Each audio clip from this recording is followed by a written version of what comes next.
Hey everybody, it's Lebo with Lebo's Pinball, and we are back on Getaway, and today we're going to focus on these things that make corrosion and cause major problems on the MPU board.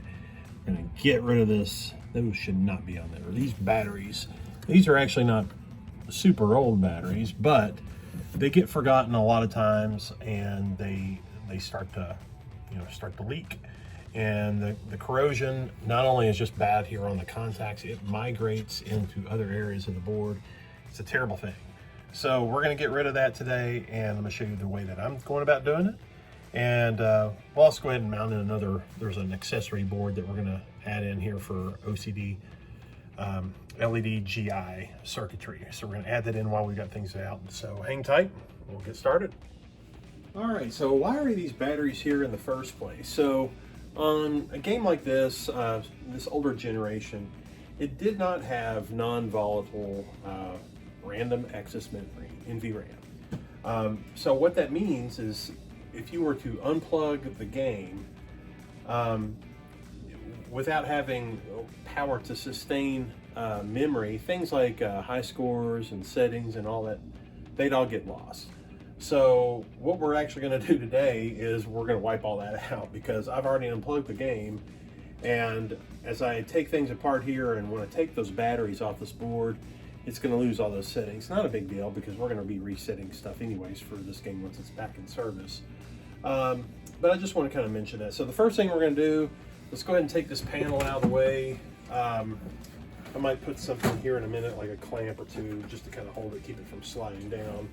But effectively, all we're going to do is we'll go ahead and pull the batteries off and disconnect every cable that's around here. Maybe take a picture or two just to kind of remind ourselves what goes where. And then just remove the screws, or at least loosen them. They've kind of got like a little keyway here where you can lift the board up and then pull it out. And then once we get it over on the workbench, that's when we can actually take this whole holder for batteries, get that out, and then I'll show you how the way you can just take a quick look at the board and you can easily figure out how you got to wire in a remote battery pack, which, by the way, that's the way that I'm going to go about it on this. Another method that other people do, which I am absolutely not opposed to, is to actually take the RAM, the chip here that's that requires power, get rid of that and put an NVRAM chip in. Because of the way that the WPC boards are made and they're very delicate, honestly, I'm just a little frightened of causing some damage, because this is not my game, and I just want to make sure that I can do this correctly and really not induce a new problem. So that's really the main direction why I'm going that way. I have definitely swapped out some chips before, put in some SIPs, and made it to where it was very serviceable in the future. I just don't really want to go there on this game. So here we go, let's go take it apart.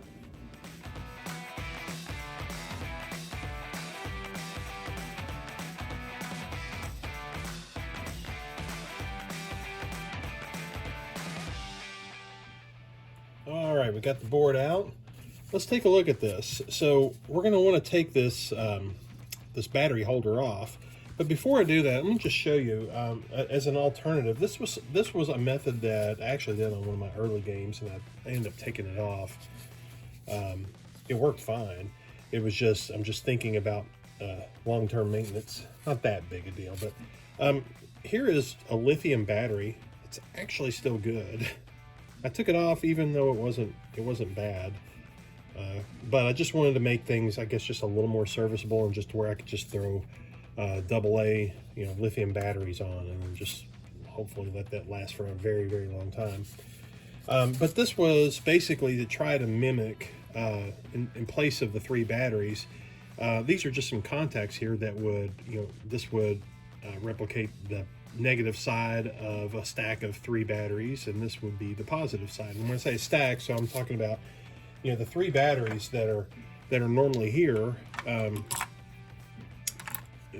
They're actually in the circuit, they're really in series. So you've got each one of these 1.5 volt batteries comes to in series, makes 4.5 volts.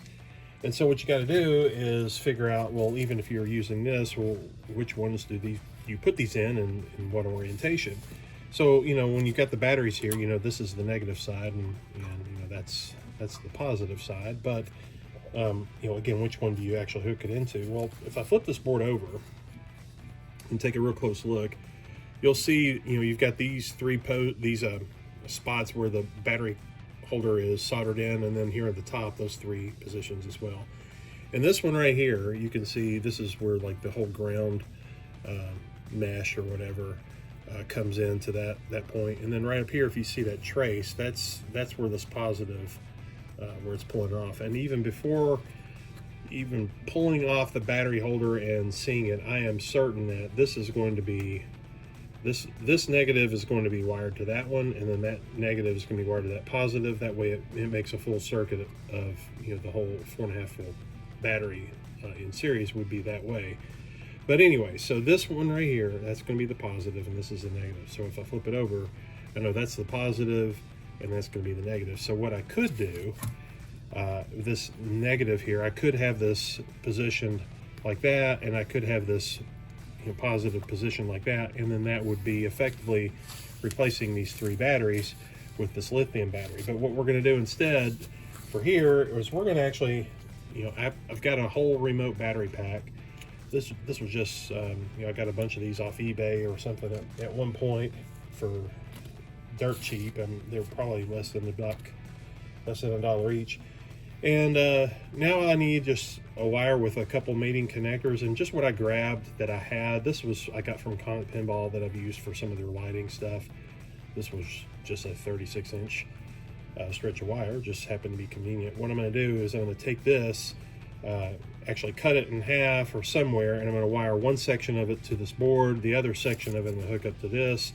Then we can mount this actually in the cabinet, and now we have a serviceable arrangement where we can swap batteries out of here. So that's what we're going to do.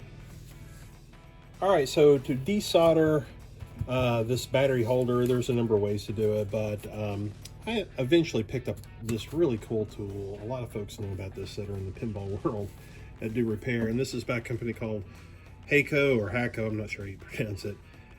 Model number FR301 is the one that I have. And what's so cool about this thing, it's a soldering iron, but it's got a little vacuum in here. You pull the trigger, and I don't have it plugged up right now, but it's got a little motor. It will draw air in real quick, and it will capture, you know, solder. It basically desolders and just captures it in this little container. You can empty this out, and you know, it's a really nice unit. But I'm gonna use this to go ahead and just, you know, carefully take all the solder off of these spots. That way we can pull this battery holder out.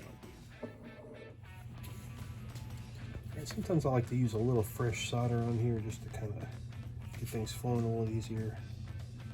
Let's get this on here. All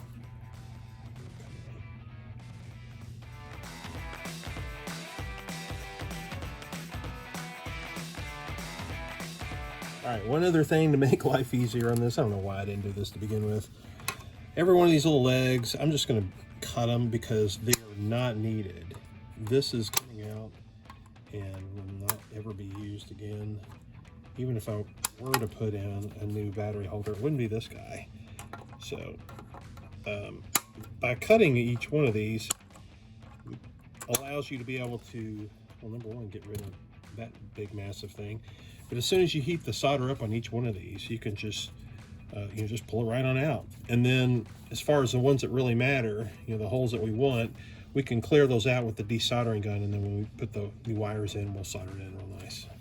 All right, so we got the battery holder out and all the little pieces, and you can see I've got the holes are all cleared out. And again, the ones that really matter. It's this one, we're gonna be connecting to that one and that one. There's still some flux here I might clean up after I'm totally done. But what I intend to do now is, now I've taken this cable that I had mentioned earlier, and I've cut it in half. Again, this was like 36-inch cable. Didn't need to be that long, but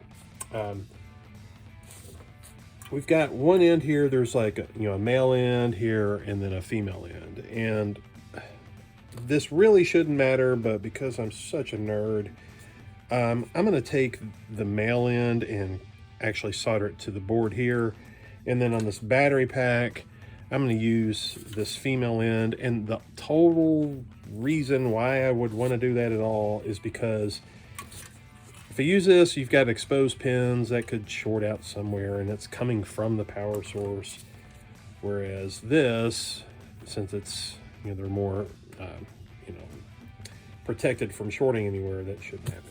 Again, that's totally stupid, but that's just kind of a practice that's sort of been burned into my head.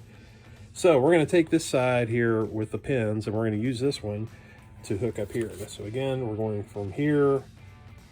What is this doing here?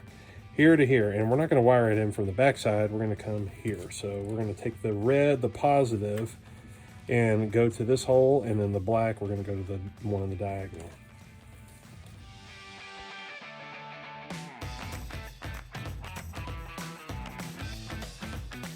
All right, so that's all done. We've got it soldered in place, and I've cleaned up the flux even a little bit. So this board's ready to put back in. I'm going to set it to the side for now, because what we're going to do next is go ahead and solder up these extension wires here, or whatever the connector, to this battery pack.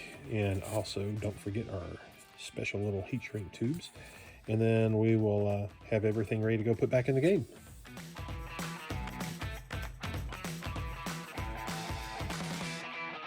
Well, the battery died on my camera. But anyways, I've connected the the wires together here. So the red, black to the black with their own heat shrink tubing, and then I took an extra piece bigger to go around the whole connection, just to kind of help firm and protect that whole connection. So anyways, this is done. This is now ready to go back in. I've marked a couple screw holes where I'm gonna go ahead and drill a couple holes to get the battery pack. Battery pack is now mounted, and while I've got the MPU out, I'm going to go ahead and get this OCD GI board, accessory board here, that's going to smooth out the flickering on the GI. Go ahead and get that mounted, because these screw holes here in the back are a little hard to drill, and even harder to try to feed screws in when you got this board here in the way. So I'm going to go ahead and take care of that now. Okay, the OCD GI LED whatever board is installed, so now it's time to go ahead and put the MPU back in.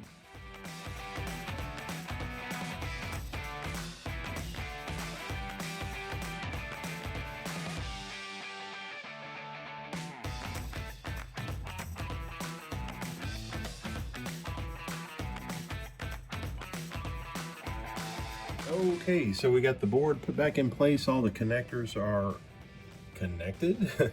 Screws are tightened down.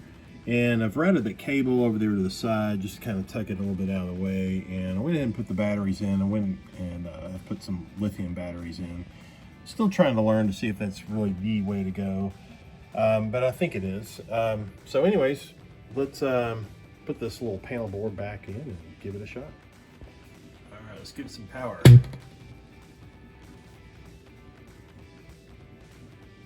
All right, factory settings restored.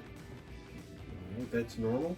We can go ahead and I'm sure we can just clear it out or whatever, turn it off. Okay, so now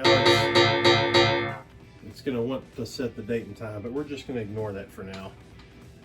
If I turn the power off, what should happen is it's now, since the batteries are in there, the factory settings are restored, so that message should not come back up. So let's see what happens. Should just give us a testing. Yep, there it goes. So we're good. So that confirms that, yeah, we'll set the date and time here in a minute. That confirms that the batteries are providing power to the RAM. So there you guys have it. We are done.